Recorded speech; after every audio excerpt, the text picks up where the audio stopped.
Did you know that the strange habits you once thought were crazy or weird are actually signs of extraordinary intelligence? Those small actions and unconventional thoughts are often the keys that unlock a deep level of intelligence that not everyone understands. In today's episode of Kunzy Podcast English, we'll explore 10 weird habits that actually reveal high intelligence, and you might be surprised to find that you possess some of these traits yourself. Let's begin this journey of self-discovery and uncover the amazing power of your mind right now. Welcome to Kunzy Podcast English, a place to inspire, share knowledge, and help you understand yourself better through fascinating stories and insightful analysis. Let's step together into a world of unique thinking and extraordinary intelligence. Part 1. Talking to yourself, the invisible boardroom. So you talk to yourself? Relax. You're not losing it. You're hosting a high-level strategy meeting with yourself. You're the CEO, the assistant, the note-taker, and the panel of experts all rolled into one. And oddly enough, it's when your thinking becomes the clearest. This isn't madness, it's mastery. A silent brainstorm turned vocal. A solo dialogue that helps you understand your own thoughts, not just feel them. Einstein did it constantly. Kids do it when learning. Athletes use it before big plays. You? You're not rambling. You're debugging your mind like a coder with messy code and a mission to clean it up. Psychologists call it externalized metacognition, a fancy term that basically means thinking out loud to make your thoughts make sense. But we call it something simpler. Your brain's voice memo. Raw, honest, and strangely effective. It helps you remember better, solve faster, understand deeper. It's like having a clever co-pilot who never needs sleep, coffee, or approval. That co-pilot is you, the version of you that dares to think out loud, untangle the noise, and turn chaos into clarity, one whispered sentence at a time. Part 2. Empathy for objects. Caring about things that don't even know they exist. Ever apologized to a chair after bumping into it? Named your car like it's part of the family? Or felt actual guilt tossing out a chipped mug that's been through years with you? If yes, you're not being silly. You're being deeply human. This isn't just a quirky habit. It's a sign of emotional intelligence, a mind that sees more than surfaces, a heart that connects beyond logic. When you give objects names, imagine they have moods or feel loyal to a backpack that's been with you since college. Your brain is engaging in something called anthropomorphism, projecting human traits onto non-human things. And guess what? That's not weakness. That's creativity. That's empathy. That's a vibrant imagination that refuses to let the world be cold and mechanical. People like you don't just move through the world, you build relationships with it. Everything you touch becomes a character in your story. Pixar made billions turning this into art. Toys with hearts, cars with dreams, robots with memories. But long before animation studios caught on, your brain was already animating the world. Because for some people, even a coffee mug deserves a little love. Not because it needs it, but because you do. Part 3. Feeling like an outsider. Seeing the center from the edge. Ever been in a room full of people, talking, laughing, fitting in, and still felt like you were behind glass? Like you understood every word but somehow missed the rhythm? It's not that you're out of touch. It's that you're tuned to a frequency most don't hear. And that's not a flaw. That's a lens. When you don't quite melt into the crowd, you start noticing the things they don't. You hear the pause before the punchline. The tight smile that hides a truth. The unspoken rules everyone follows without question, and you start asking why they exist in the first place. This isn't just social awkwardness. It's what psychologists call cultural frame switching, the ability to move between worlds, to shift perspectives like sliding into different realities. People like you straddle borders, see contradictions, and translate the unspoken. You don't belong fully to one place because your vision reaches farther than any single map. You're not lost. You're perched on the edge, watching, studying, understanding. While others dive headfirst into belonging, you read the architecture of the room, and from that vantage point, you begin to see the invisible scaffolding of society. You may not have a seat at the center, but from the fringe, you often have the clearest view. And in that clarity, originality is born. Part 4. Emotions tied to abstract ideas. Thinking like a philosopher. Some people cry during sad movies. You get emotional over injustice, restless over contradictions. You get legitimately irritated when someone misuses the word literally. It's not about being dramatic. It's about being deeply wired to care. Not just about people, but about principles.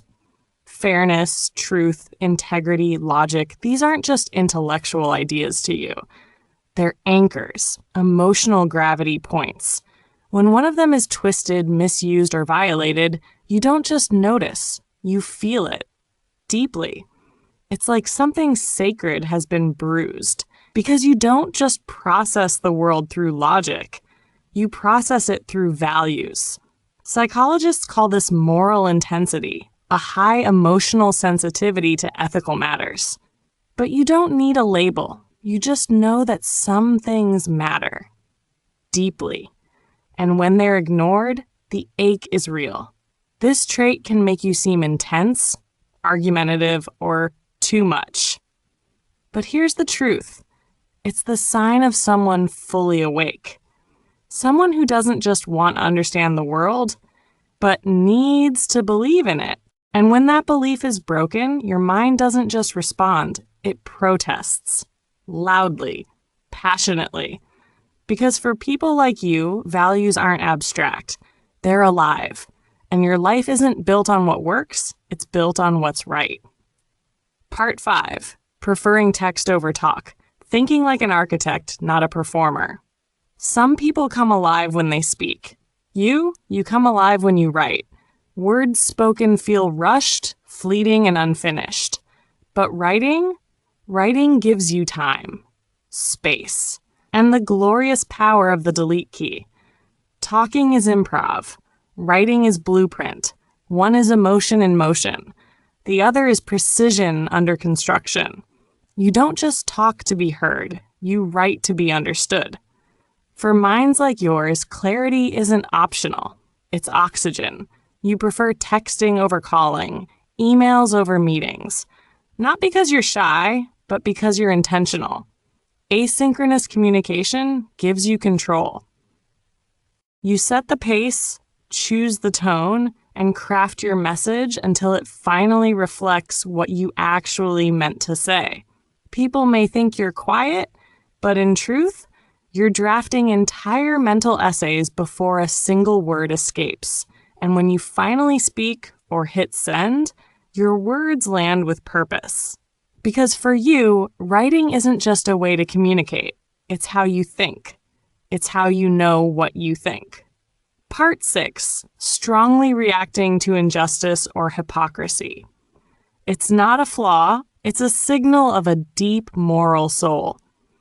You've probably noticed it. Someone lies, cheats, or manipulates, and everyone else shrugs it off. But you? It hits you like a punch to the chest. You feel a deep discomfort, almost as if the wrongdoing were personal. No one told you to get angry. No one asked you to care. But something inside you rises. A fire that refuses to stay silent in the face of wrong. Since childhood, you couldn't stand to watch people treated unfairly. A teacher showing favoritism, a friend twisting the truth, a powerful figure exploiting the weak. Where others said that's just life, you said no, that's not okay.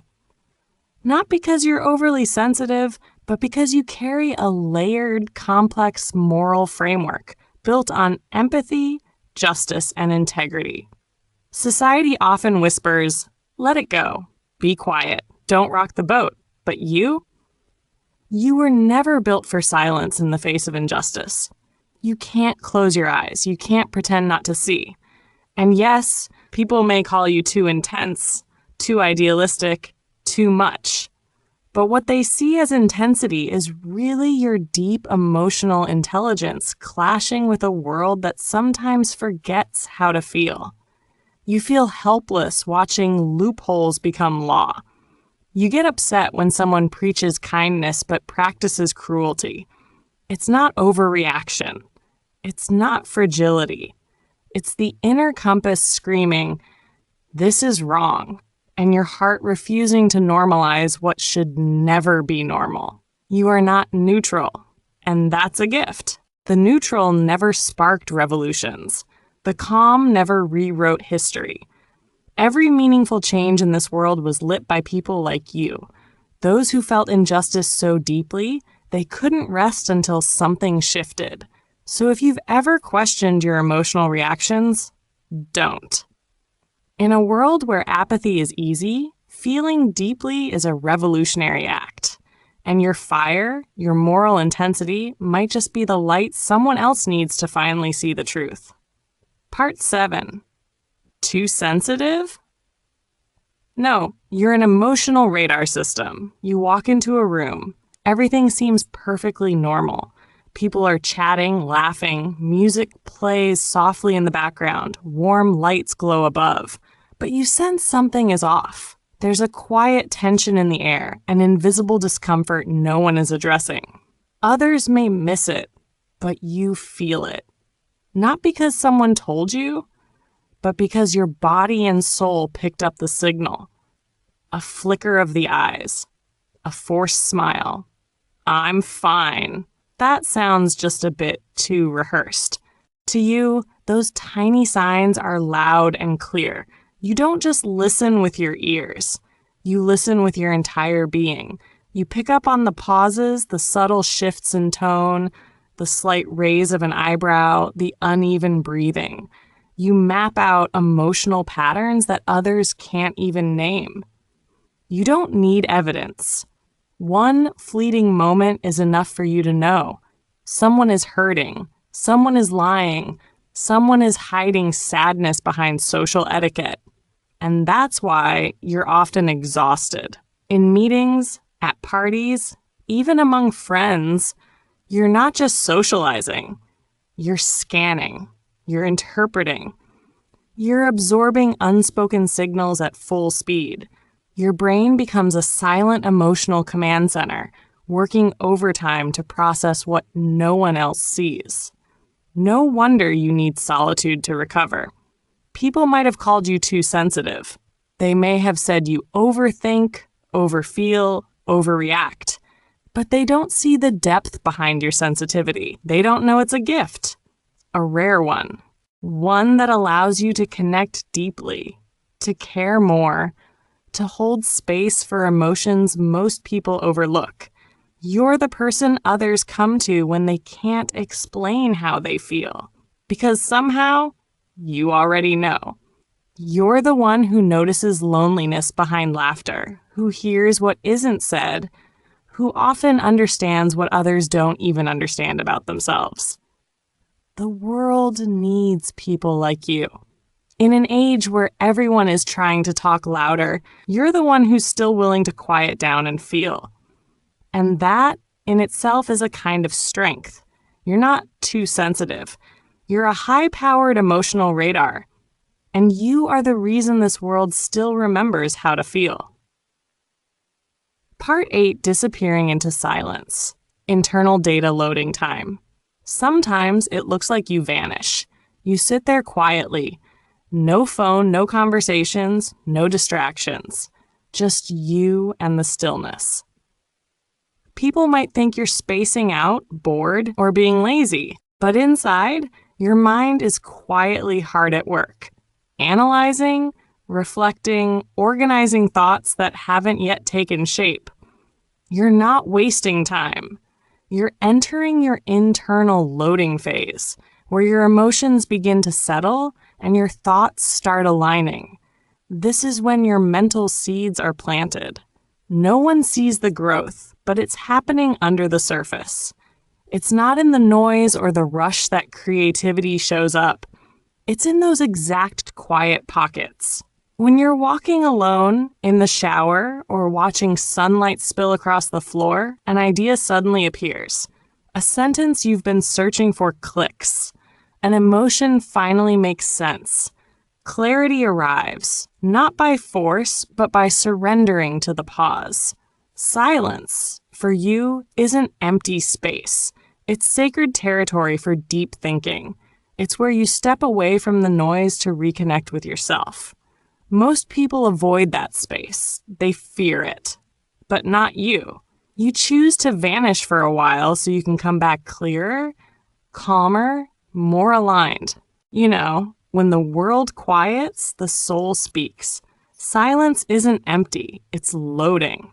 That quote isn't just poetic, it describes you perfectly. In those still moments, when nothing seems to be happening, your inner system is rewriting itself.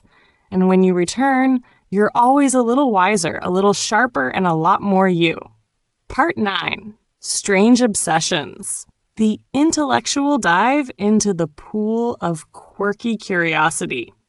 Have you ever found yourself spending hours reading about how bees communicate through dance? Or suddenly obsessed with the structure of Icelandic verbs? One week you're deep into the healing properties of medicinal mushrooms. The next, you're building a timeline of ancient writing systems. No, you're not weird.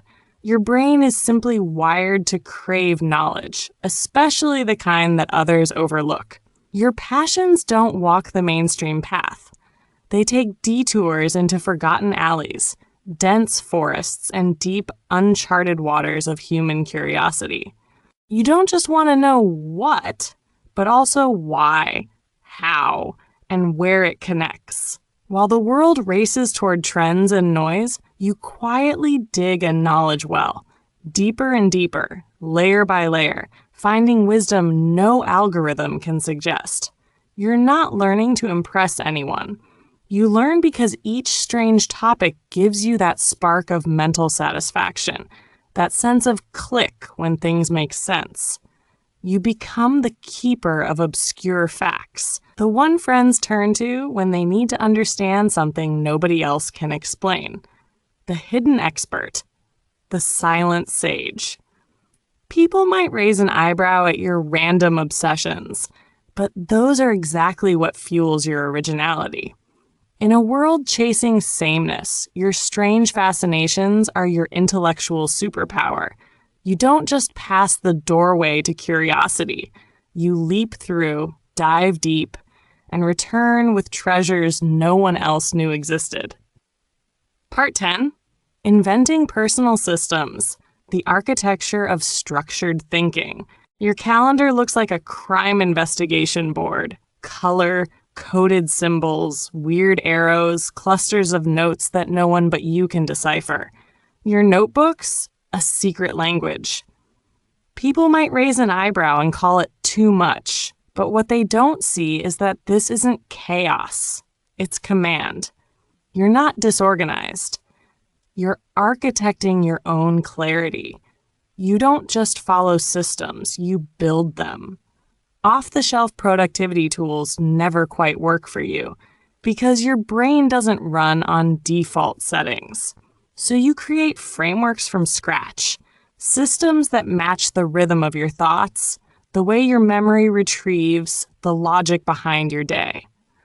You're not complicating things. You're translating chaos into order. The external world may be unpredictable, but your internal world is a structured grid.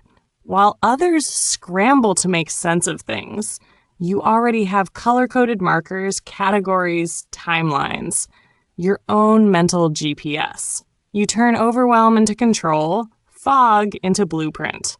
You're not just organized, you're a cognitive designer.